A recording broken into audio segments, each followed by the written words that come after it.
السلام عليكم خوتي العزة. الحمد لله على الخير اللي كيطيح. شو تبارك الله هاد التبروري تبارك الله خيرات مولانا. التبروري راه قد الحجر تبارك الله. لا كنتو كتشوفوا التبروري الحمد لله. يا ربي قال لقد النبع يا ربي وعزين وتا الملحلة ولا ابيض عزين تبارك الله.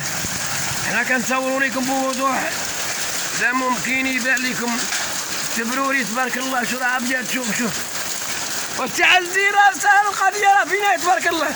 الجفاف راه مشى حماد الصيصه مشات والبسطه غتصاوب ياك ما غادا تكسر عمر تبارك الله. ساعه من عاد الغاني تغني كتهطل الامطار في هاد الاجواء الرمضانيه الحمد لله تبارك الله. خيرات مولانا ولا القواس كيصبوا تبارك الله. خيرات مولانا ويا والترى الشتا تبارك الله مشات ليا مع ظهري تبارك الله تبارك الله.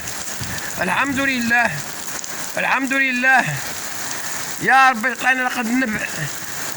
الحمد لله تبارك الله يا ربي اللي يجمع الكريم تغني وتزين ان شاء الله. التبروري خيرات مولانا كنصوروا لكم الشتاء ومسترسطين وفرحانين الحمد لله. الصيام مبارك مسعود. هانتوما كتشوفوا خيرات مولانا. شوف تبارك الله هاد الباب شوف التلج كيما عطوه شوف التلج غنخرجوا تبارك الله.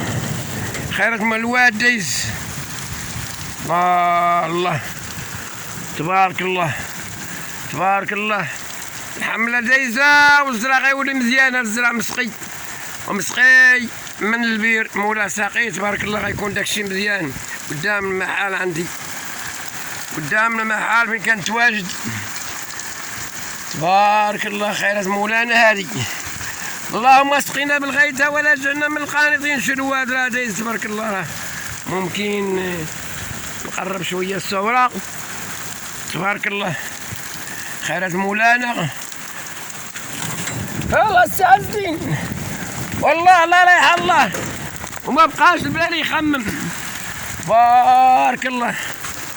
شو الماش ولا غادي داير شو تبارك الله تبارك الله. تبارك الواد من المراح المحلات ديالي الشجار مليين بالشجار التحفه ديال الشجار. اذن الوالد عاش 116 عام الله يولي برحمة الله هو اللي زرعها هاد الشجره والتحفه. والله عزتينا يطل تبارك الله.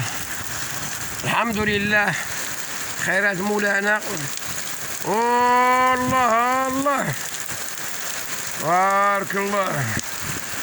الحمد لله الحمد لله نعم الامطار جعلنا من الماء كل شيء حي. الله الحمد لله على سيدي ربي. وما كانش لا ماء لا والو تبارك الله. وجات هاد الساعه من عاد الغاني تغني تبارك الله والحمد لله تبارك الله والحمد لله. يا رب تسقينا يا رب تسقينا بالغيث. احيا يا محيي الرفات ومن بعدك ما أصابت رمين والارض تطلب النبات. والغاية منك يا كريم والغاية منك يا كريم والغاية منك يا كريم. الحمد لله. السيد عواج وعبد اللطيف كيبارك لكم في هذا الخير في هذا الشتاء ان شاء الله بعد نزول الغيث. يا رب تكون صيام مقبل عندك يا كريم ورمضان اللهم يكون على المسلمين كافة اجمعين.